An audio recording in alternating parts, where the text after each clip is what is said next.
Lupi ni Benjamin Pascual. Mataas na ang araw nang lumabas si Aling Marta sa bakuran ng kanilang maliit na barong-barong. Aliwalas ang kanyang mukha. Sa kanyang lubog na mga mata na bahagyang pinapagdilim ng kanyang malalagong kilay ay nakikintal ang kagandahan ng kaaya-ayang umaga. At sa kanyang manipis at maputlang labing bahagyang pasok sa pagkakalapat ay naglalaro ang isang ngiti ng kasiyahan. Araw ng pagtatapos ng kanyang anak na dalaga. Sa gabing iyon ay tatanggapin nito ang diploma bilang katunayang natapos niya ang 4 na taong inilagi sa mataas na paaralan. Ang sandaling pinakahihintay niya sa mahaba-haba rin namang panahon ng pagpapaaral ay dumating na. Ang pagkakaroon ng isang anak na nagtapos ng high school ay hindi na isang maliit na bagay sa isang mahirap na gaya niya, naiisip niya. Sa mapangarapin niyang diwa ay para niyang nakikita ang kaniyang anak na dalaga sa isang kasuotang puting-puti. Kip-kip ang ilang libro at nakangiti, patungo sa lalo pang mataas na hangarin sa buhay. Ang makatapos sa kolehiyo, magpaunlad ng kabuhayan at sumagana. Maaring balang araw ay magkaroon din siya ng mamanuganging may sinabi rin naman. Nasa daan na siya ay para pa niyang naririnig ang matinis na halakhak ng kanyang anak na dalaga habang paikot-ikot nitong isinusukat sa harap ng salamin ang nabubordahang puting damit na isusuot sa kinagabihan. Napangiti siyang muli. Mamimili si Aling Marta. Bitbit ng isang kamay ang isang pangnang sisidlan ng kanyang pamimilhing uulamin. Habang daan, samantalang patungo sa pamilihang bayan sa Tondo, ay mataman niyang iniisip ang mga bagay na kanyang pamimilhin. Hindi pangkaraniwang araw ito at kailangang magkaroon silang mag-anak ng hindi pangkaraniwang pananghalian. Bibili siya ng isang matabang manok, 1 kilong baboy, gulay na panahog at 2 piling na saging. Bibili rin siya ng garbanzos. Gustong-gusto ng kanyang magtatapos na anak ang minatamis na garbanzos. Mag-iikasiyam na nang dumating siya sa pamilihan. Sa labas pa lamang ay naririnig na niya ang di magkamayaw na ingay na nagbubuhat sa loob. Ang ingay ng mga magbabangos na pakanta pang sinisigaw ang halaga ng kanilang paninda, ang salit-salitang tawaran ng mga mamimili. Linggo ng umaga at ang palengke ay siksikan. Sa harapan niya piniling magdaan. Ang lugar ng magmamanok ay nasa dulo ng pamilihan at sa panggitnang lagusan siya daraan upang magdaan tuloy sa tindahan ng mga tuyong paninda at bumili ng mantika. Nang dumating siya sa gitnang pasilyo at umakmang hahakbang napapasok, ay siyang paglabas ng humahangos na isang batang lalaki. At ang kanilang pagbabangga ay muntik na niyang ikabuwal. Ang siko ng bata ay tumama sa kanyang dibdib. "Ano ka ba?" ang buliyaw ni Aling Marta. "Kay sikip na ng daraanan ay patakbo ka pang lumabas." Ang bata ay nakapantalon ng maruming maong na sa kahabaan ay pinag-ilang lilis ang laylayan. Nakasuot ito ng libaging kamiseta, punit mula sa balikat hanggang pusod. Naikinalitaw ng kanyang butuhan at maruming dibdib. Natiyak ni Aling Marta na ang bata ay anak mahirap. "Pasensya na kayo, Ale," ang sabi ng bata. Hawak nito ang isang maliit na bangos. "Tig-20" sa loob-loob ni Aling Marta. Ang bata ay takot na nakatingin sa kanya. "Hindi ko ho sinasadya. Nagmamadali ho ako eh." "Pasensya," sabi ni Aling Marta. "Kung lahat ng kaulang ingat mo ay pagpapasensyahan ng pagpapasensyahan ay makakapatay ka ng tao." Agad siyang tumalikod at tuloy-tuloy na pumasok. Paano't paano man, naisip niya ay ako ang huling nakapangusap. Higit kong daramdamin kung ako na itong nagawa ng di mabuti ay sa kanya pa manggagaling ang huling salita. Mataman iyang inisip kung may iba pang nakakita sa nangyari. Marahas ang kanyang pagkakapagsalita sa bata at maaari may kakilala siyang nagdaraan na nakarinig ng kanyang mga sinabi. Dumating siya sa tindahan ng mga tuyong paninda at bumili ng isang kartong mantika. Tumataba yata kayo, Aling Gundang. Ang bati niya sa may kagulangan ng tendera na siya niyang nakaugali ang bilhan. Nakangiti siya at ang babae ay gumiti rin. Tila nga ho, ani Aling Gundang. Tila ho nahihiyang ako sa pagtitinda. Natawa si Aling Marta at pagkaraan ay dumukot sa bulsa ng kanyang bestido upang magbayad. Saglit na nangulimlim ang kanyang mukha at ang ngiti sa matitipis niyang labi ay nawala. Wala ang kanyang kalupi. Napansin ng kaharap ang kanyang anyo. Bakit ho, anito? Nawawala ho ang aking pitaka. Wala sa loob na sagot ni Aling Marta. Magkano ho naman ang laman? Ang tanong ng babae. Ang tanda niyang laman ng kanyang kalupi ay 70 piso na siyang bigay na sahod ng kanyang asawa ng sinundang gabi, Sabado. Ngunit aywan ba niya kung bakit ang di pa may nakikiramay ng tono nang nagtatanong ay nakapagpalaki ng kanyang loob upang sabihing, 110 piso ho. Nanatili siya sa pagkatayo ng ilang saglit. Wari tinakasan ng lakas. Nag-iisip ng mga nakaraang pangyayari. Maya-maya ay parang kidlat na gumuhit sa kanyang alaala ang gusgusing batang kanyang nakabangga. Tumama ang siko nito sa kanyang dibdib, sa kanyang katawan. Dali-dali siyang tumalikod at patakbong lumabas. Hindi pa marahil iyon nakalalayo. May ilang sandali pa lamang ang nakaraan. Ang tabas na mukha, ang gupit, ang tindig. Sa labas, sa harap ng palengke na kinaroroonan ng ilang tindahang maliliit at ng mangilan-ngilang namimili at mga batang panakaw na nagtitinda ng gulay, ay nagpalinga-linga siya.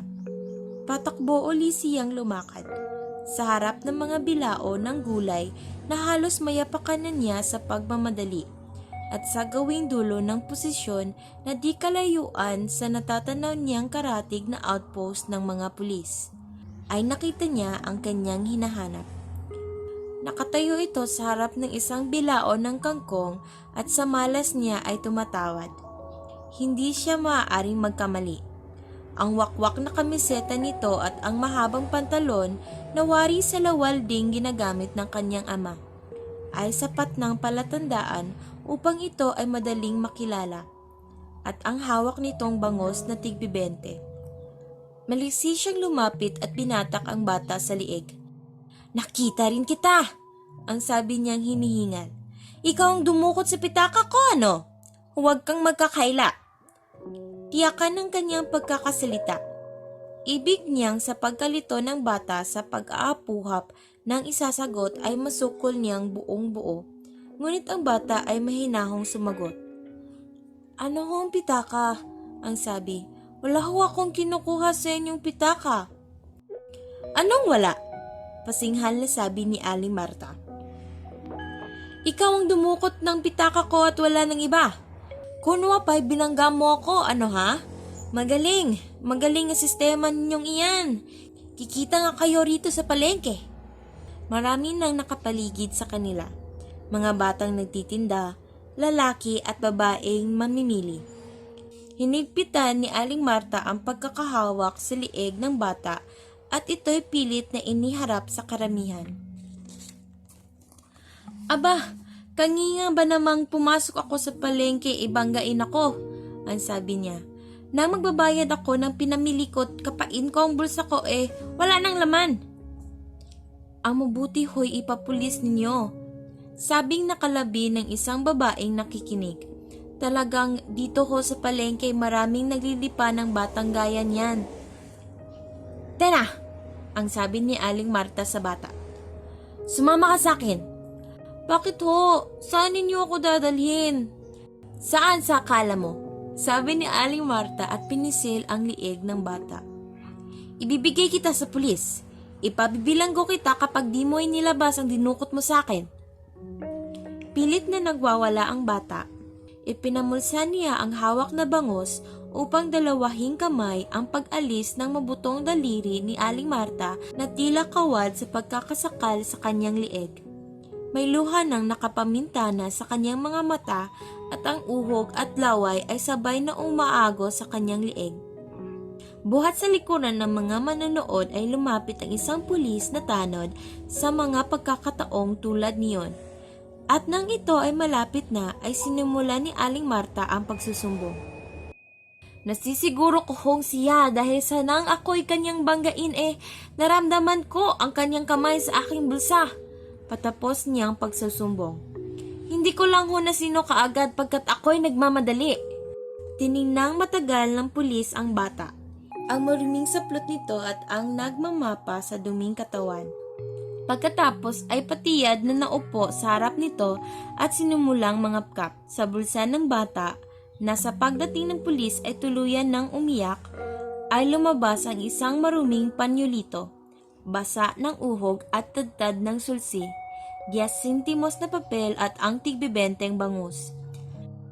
Natitiyak ho ba ninyong siya ang dumukot ng inyong pitaka? Ang tanong ng pulis kay Aling Marta. Siya ho at wala nang iba, ang sagot ni Aling Marta. Saan mo dinala ang dinukot mo sa aling ito? Mabalasik na tanong ng pulis sa bata. Magsabi ka ng totoo, kung di ay dadalhin kita. Wala ho akong dinukot na maski ano sa kanya. Sisigok-sigok na sagot ng bata. Maski kapkapan ninyo ako ng kapkapan, wala kayong makukuha sa akin. Hindi ho ako mandurukot.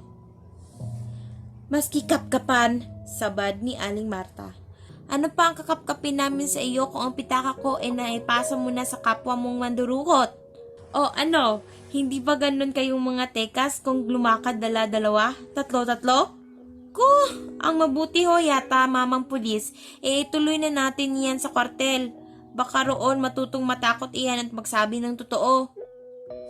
Tumindig ang pulis. Hindi ho natin karakarakang madadala ito ng walang ebidensya.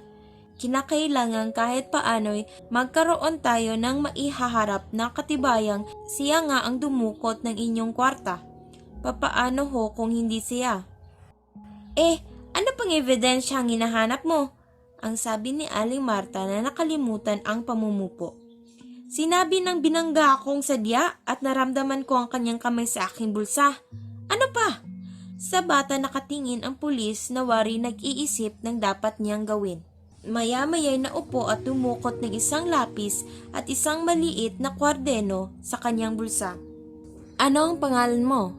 Ang tanong niya sa bata. Andres Reyes po. Saan ka nakatira? Ang muling tanong ng pulis. Lumingon ang bata sa kanyang paligid. Inisa-isa ang mga mukhang nakatanghay sa kanya. Wala ho kaming bahay, ang sagot. Ang tatay ko ho ay may sakit at kami ho kung minsan ay sa bahay ng tiyang Ines ko nakatira sa Blumentritt. Kung minsan naman ho ay sa Quiapo at kung minsan ay sa bahay ng kapatid ng nanay ko rito sa Tondo. Inutusan nga lang ho niya akong bumili ng ulam para mamayang tanghali. Sa makatuwid ay dito kayong mag-ama nakatira ngayon sa Tondo? Ang tanong ng pulis. Oho, ang sagot ng bata. Pero hindi ko nga lang ho alam ang kalye at numero ng bahay dahil sa noong makalawa lang kami lumipat at saka hindi rin ho ako marunong bumasa Ang walang kawawa ang tanong at sagot na naririnig ni Aling Marta ay nakabagot sa kanyang pandinig. Sa palagay ba niya ay para silang walang mararating. Lumalaon ay dumarami ang tao sa kanilang paligid at ang pulis na umuusig ay tila siyang-siya sa kanyang pagtatanong at pagsusulat sa kwaderno. Nakaramdam siya ng pagkainis. Ang mabuti ho yata dalhin na natin iyan kung dadalhin, ang sabi niya. Pinagkakaguluhan lamang tayo ng mga tao rito ay wala namang nangyayari. Kung hindi naman ninyo kaya ay sabihin ninyo at tatawag ako ng ibang pulis. Hirap sa inyo ay sabad kayo ng sabad eh, sabi ng pulis. Bueno, kung gusto niyong dalhin ngayon din ang batang ito, pati kayo ay sumama sa akin sa kwartel. Doon ninyo sabihin ang gusto ninyong sabihin at doon nyo gawin ang gusto nyong gawin. Inakbayan niya ang bata at inilakad na patungo sa outpost. Kasunod ang hindi umiimik na si Aling Marta at ang isang hugos na taon ang ilan ay pangiti-ngiti habang silang tatlo ay minamasdan. Sa harap ng outpost ay huminto ang pulis. Maghintay kayo rito sandali at tatawag ako sa kwartel para pahalili. Ang sabi sa kanya at pumasok. Naiwan siya sa harap ng bata na ngayon ay tila maamong kordero sa pagkakatungo. Sisigok-sigok, nilalaro ng payat na mga daliri ang ulo ng tangang bangus. Luminga-linga siya. Tanghali na. Iilan-ilan na lamang ang nakikita niyang pumapasok sa palengke. Iniisip niya kung ilang oras pa ang kinakailangan niyang ipaghintay bago siya makauwi. 2, 3, o maaaring sa hapon na. Naalala niya ang kanyang anak na dalagang magtatapos. Ang kanyang asawa na kaipala ay naiinip na sa paghihintay. At para niyang narinig ang sasabihin nito kung siya'y darating na walang dalang anuman, walang dala at walang pera. Nang siklab ang puot na kanina pa nagpupuyo sa kanyang dibdib. May kung anong sumulak sa kanyang ulo man di gagahanip ang tingin niya sa batang kaharap. Hinawakan niya ito sa kanyang bisig at sa pagdidilim ng kanyang paningin ay pabalinghat niyang pinilipit sa likod nito. Tinamaan ka ng lintik na bata ka! Ang sabi niyang pinanginginigan ang laman. Kung walang binabaeng pulis na makapagpapaamin sa iyo, ako ang gagawa ng ika-aamin mo. Saan mo dinala ang dinukot mo sa akin? Saan? Saan? Napahiyaw ang bata sa sakit. Ang bisig nito ay halos napaabot ni Aling Marta sa kanyang balikad sa likod. Ang mga nanonood ay parang nangabatdan ng dila upang makapagsalita ng pagtutol. Ang kaliwang kamay ni Aling Marta ay pakabig na nakapaikot sa baba ng bata. Sinapo ito ng bata ng kanyang kamay at nang mailapit sa kanyang bibig ay buong panggigigil na kinagat. Hindi niya gustong tumakbo. Halos mabali ang kanyang siko at ang nais lamang niya ay makaalpa sa matitigas na bisig ni Aling Marta. Ngunit ngayon, nang siya ay bitiwan ng nasaktang si Aling Marta at makalayong papaorong ay naalala niya ang kalayaan. Kalayaan kay Aling Marta at sa dumarakip na pulis. At siya ay humahanap ng malulustan at nang makakita ay walang lingon-lingon na tumakbo. Patungo sa ibayo ng maluwag na daan. Bahagyanan niyang narinig ang mahayap na salitang nagbubuhat sa humahabol na si Aling Marta at ang sigaw ng pulis at ang sumunod na tilian ng mga babae. Bahagya nang umabot sa kanyang pandinig ang malakas na busina ng isang humahagibis na sasakyan. Sa isang sandali ay nagdilim sa kanya ang buong paligid at sa pagmumulat na muli ng kanyang paningin, sa pagbabalik ng kanyang ulirat, ay wala siyang nakita kundi ang madidilim na anino ng mga mukhang nakatunghay sa kanyang lupaypay at tuguang katawan. Hindi umimik si Aling Marta habang minamasdan ang bata. Maputla ang kulay ng kanyang mukha at aywan ba niya at pati siya ay tila pinanawan ng lakas. Malamig na pawis ang gumigiti sa kanyang noo at ang tuhod niya ay parang nangangalog. Hindi siya makapag-angat ng paningin. Sa palagay ba niya ay sa kanya nakatuon ang paningin ng lahat at siyang binumbuntungan ng sisi. Bakit ba ako manganganino sa kanila? Pinipilit niyang usalin sa sarili.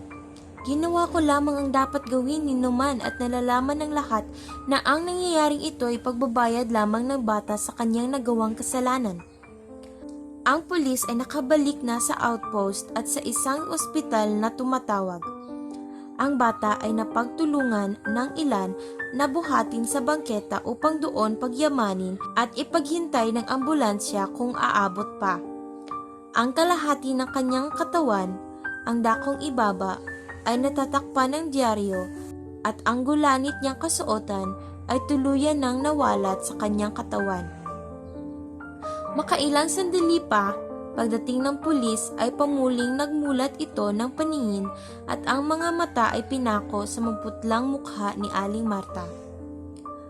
Mas kikap-kapan ninyo ako, wala kayong makukuha sa akin. Ang sabing pagatol-gatol na nilalabasan ng dugo sa ilong. Hindi ko kinuha ang inyong pitaka. May kung anong malamig ang naramdaman ni Aling Marta na gumapang sa kanyang katawan. Ang bata ay pilit na nagsasabi ng kanyang pahimakas. Ilang sandali pa ay lumungay-ngay ang ulo nito at nang pulsuhan ng isang naroroon ay marahan itong napailing. Patay na. Naisaloob ni Aling Marta sa kanyang sarili. Patay na ang dumukot ng kwarta ninyo. Matabang na sabi ng pulis sa kanya. Nakatayo ito sa kanyang tabi at hawak naman ang kwaderno at lapis. Siguro matutuwa na kayo niyan. Sa palagay kaya ninyo may sasagutin ako sa nangyari? Ang tanong ni Aling Marta. Wala naman sa palagay ko, ang sagot ng pulis. Kung may mananagot niyan ay walang iba kundi ang pobreng tsuper. Wala rin kayong sasagutin sa pagpapalibing. Tsuper na rin ang mananagot niyan. May himig pangungutya ang tinig ng pulis. Makaalis na po ako? Tanong ni Aling Marta. Maaari na, sabi ng pulis. Lamang ay kinakailangang iwan ninyo sa akin ang inyong pangalan at direksyon ng inyong bahay upang kung mangailangan ng kaunting pagkaayos ay mahingan namin kayo ng ulat. Ibinigay ni Aling Marta ang kanyang pangalan, tinitirhan at pagkatapos ay tuwid ang tinging lumayo sa karamihan. Para pa siyang nanghihina at magulong-magulo ang kanyang isip. Sali-salimuot na alalahanin ang nagsasalimbayan sa kanyang diwa. Lumakad siya ngayon na walang tiyak na patutunguhan. Naalala niya ang kanyang anak na gagraduate, ang ulam na dapat niyang iuwi na, at ang nananalim, nangungutiyang mga mata ng kanyang asawa sa sandaling malaman nito ang pagkawala ng pera. Magtatanong iyon, magagalit, hanggang sa siya ay mapilitang sumagot. Magpapalitan sila ng mga hayop na pangungusap, sisihan, tungayawan, at ang mga anak niyang gagraduate ay magpapalahaw ng panangis hanggang sila ay puntahan at payapain ng mga kapitbahay. Katakot-takot na gulo at kahihiyan sa loob-loob ni Aling Marta. At hindi sinasadya ay muling nadako ang pinag-uulapang diwa sa bangkay ng bata na natatakpan ng dyaryo na siyang pinagmulan ng lahat. Kung hindi sa tinamaan ng lintik na iyon ay hindi ako masusuot sa suliraning ito. Usal niya sa sarili. Kasi imbi, walang pinag-aralan, maruming palaboy at kapalarang umaasa sa taba ng iba. Mabuti nga sa kanya. Kinakailangan niyang kumilos. Umisip ng paraan.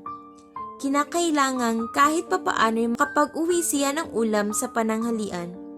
Pagkakain ng kanyang asawa ay malamig na ang kokote nito at sa kanya sasabihin ang pagkawala ng pera.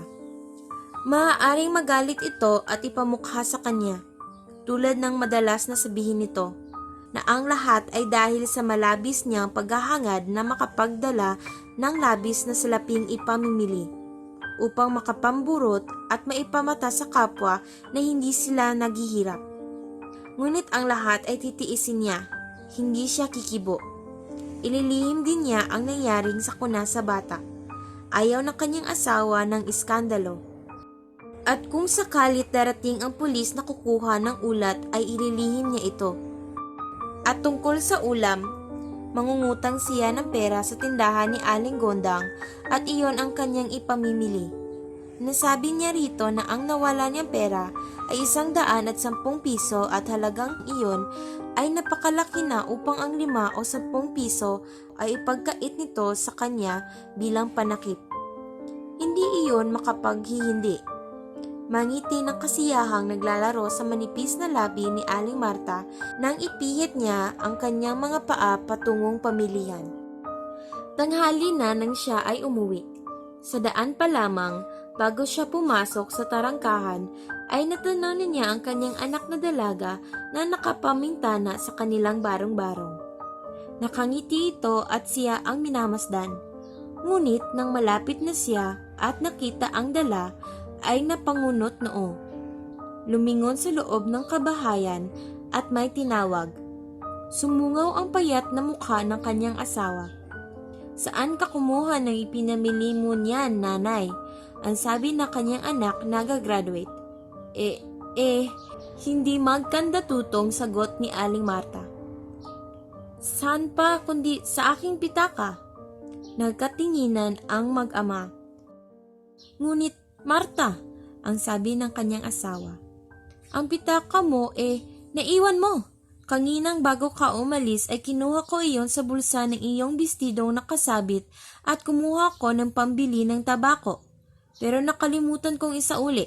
Saan ka ba kumuha ng ipinamili mo niyan?" Biglang-bigla, ang nakikidlat na gumuhit sa karimlan. Nagbalik sa gunita ni Aling Marta ang larawan ng isang batang payat. Duguan ang katawan at natatakpan ng diaryo.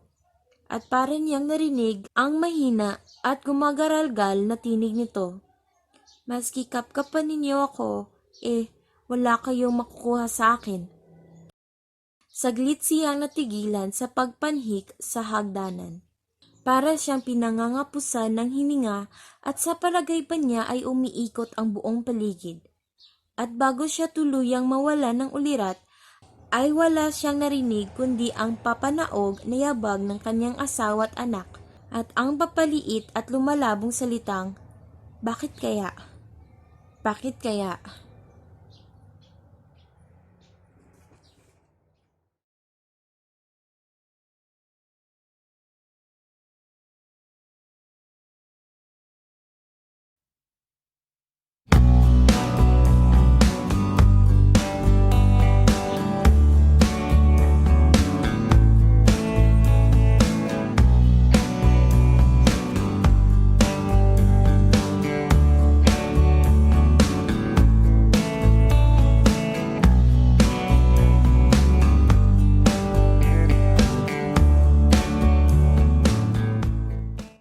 Greetings everyone, Normalin here, and I really hope you like our story this week, which is Ang Kalupe ni Benjamin Pascual. Right, so comment down below if you think that Aling Marta is such a Karen. If you like this video, click like and share it to your friends. And also don't forget to subscribe to our channel if you want to see more videos like this. And also click the notification bell button if you want to be updated for my future uploads. So, once again, salamat kayo sa pagtanaw sa ako ang channel o magkita-kita na punta sa sunod simana. Bye-bye!